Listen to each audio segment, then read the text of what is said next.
વર્ણિવેશરમણીય દર્શનમ મંદહાસરુચિરાનનાંબુજમ પૂજિતમ સુરુ નરોત્તમૈર્મુદા ધર્મનંદનમહં વિચિંતયે. અસતોમા ષટ્ગમય તમસોમા જ્યોતિર્ગમય મૃત્યુર્મા અમૃતમ ગમય. ઓમ શાંતિ શાંતિ શાંતિ. અસ્મદ્ગુરુ સમારંભામ નાથયામૂન મધ્યમામ લક્ષ્મી વલ્લભ પર્યંતામ વંદે ગુરુ પરંપરા. આજની જ્ઞાન સભાની અંદર પધારનારા બધા જ ભગવદ ભક્તોને વેદાંતાચાર્ય, પુરાણ ઇતિહાસાચાર્ય, એમએ ફિલોસોફી શાસ્ત્રી રાકેશભાઈના હેતપૂર્વક જય સ્વામિનારાયણ. ભક્તો, આજની આ જ્ઞાન સભાની અંદર આપણે બધા ભગવાનના દર્શન કેવી રીતના કરવા આ વિષય પર થોડી વાત શ્રવણ કરશું. તો બધા જ શ્રોતાગણો ધ્યાનપૂર્વક આ પ્રવચન શ્રવણ કરે અને એને આત્મસાત કરી દે. તો શાસ્ત્રોમાં ઠાકોરજીના દર્શન કરવાની પણ રીત બતાવવામાં આવેલી છે. જેમ કે સ્કંદ પુરાણમાં કાર્તિક સ્વામી સાવરણી મનુને કહે છે કે દ્રષ્ટિમ ન ચલયદ ભક્ત્યા દેવ દેવશ સન્નિધો એકાગ્ર મનસા પશ્યેદ વિષ્ણુહો રૂપ અનુત્તમમ. અર્થાત કે ભગવાનના સન્મુખ ઉભા રહીને ભક્તિપૂર્વક દ્રષ્ટિને ચંચળ ન બનાવવી જોઈએ. એકાગ્ર મનથી ભગવાન વિષ્ણુના ઉત્તમ સ્વરૂપનું દર્શન કરવું જોઈએ.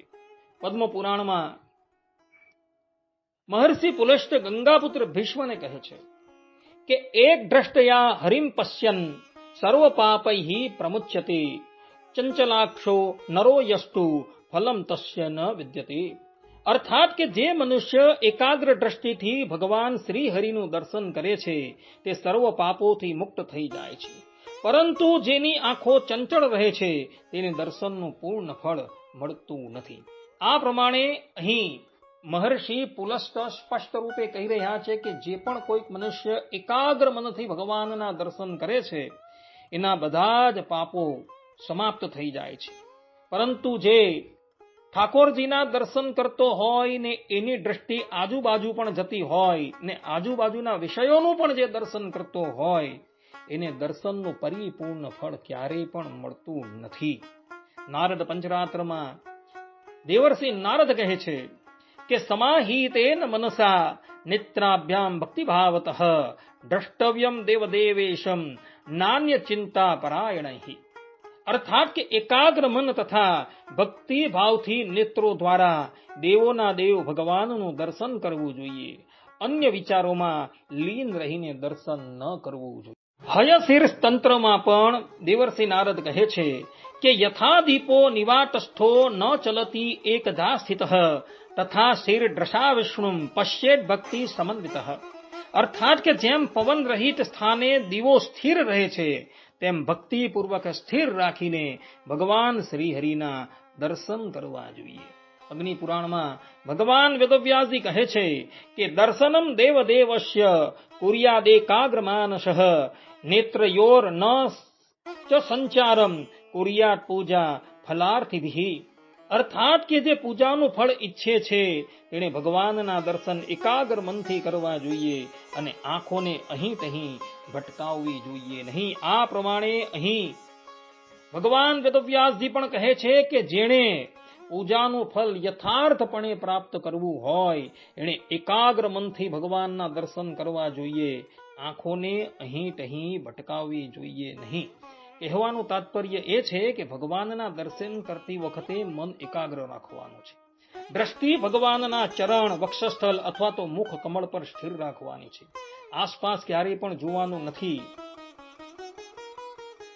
હાલના સમયમાં જે મોબાઈલ નામનું ઉપકરણ આવેલું છે એના દ્વારા ભગવાનની સન્મુખ વાતચીત કરવાની નથી.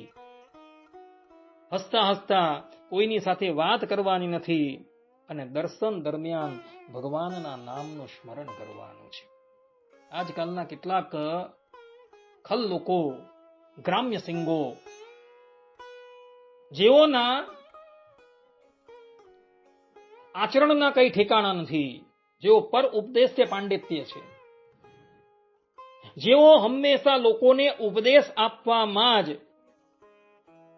કટિબદ્ધ રહેતા હોય છે, પરંતુ જેનું આચરણ ક્યારેય પણ યોગ્ય નથી, એવો પણ ભગવાનના મંદિરમાં ભગવાનની સન્મુખ જ્યારે દર્શન કરતા હોઈએ ને ત્યારે એકબીજાની ખિલ્લી ઉડાવતા હોય છે, મોબાઈલ પર વાત કરતા હોય છે.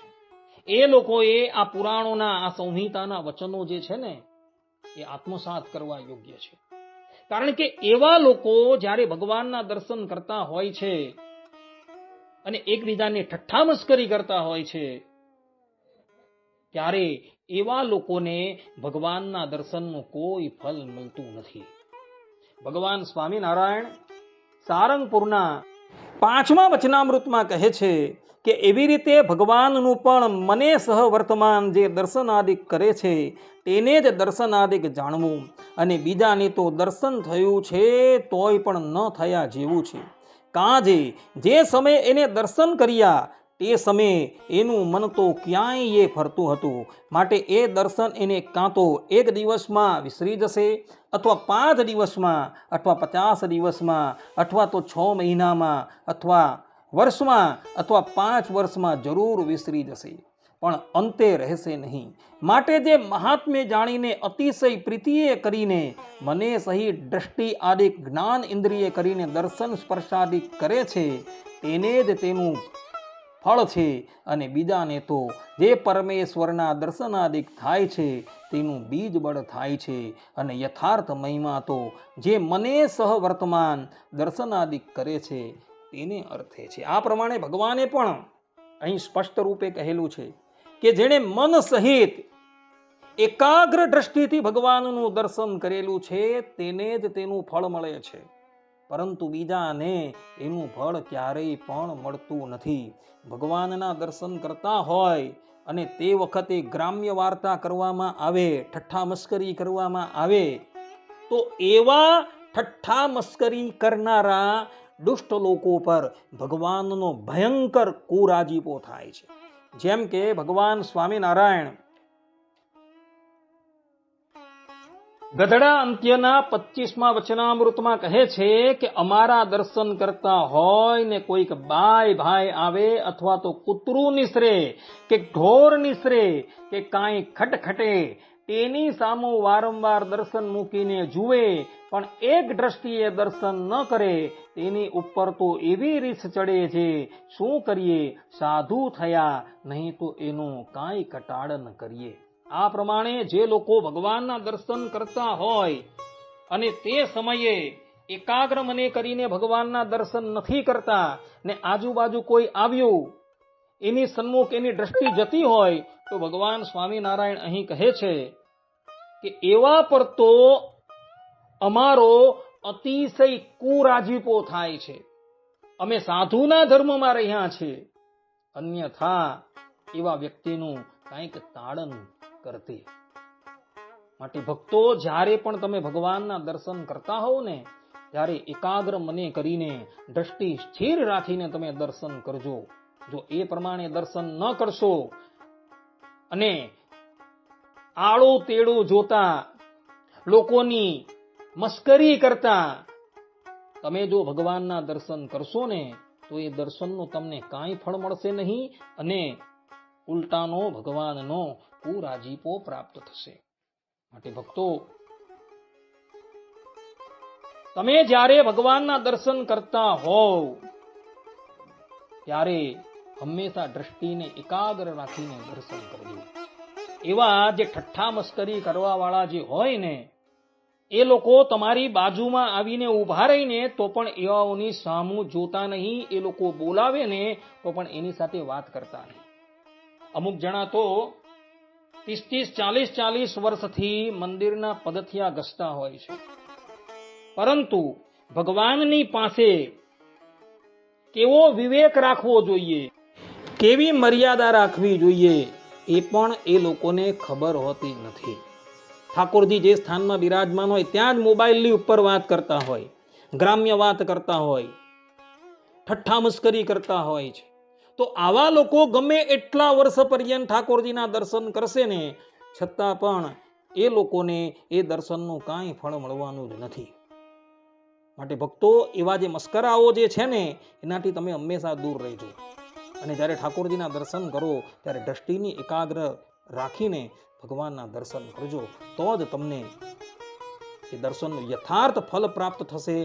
અને ભગવાનના જેવા દર્શન તમે કરેલા હશે એવા જ દર્શન તમને તાદૃશ્ય સંભાળી આવશે. એટલું કહીને હું મારા પ્રવચનને અહીં વિરામ આપું છું. સર્વે સંતુ નિરામયઃ, સર્વે સુખીનો ભવંતુ, સર્વે ભદ્રાણિ પશ્યન્તુ, મા કશ્ચિદ દુઃખ ભાગ ભવેત અસ્તુ. જય સ્વામિનારાયણ.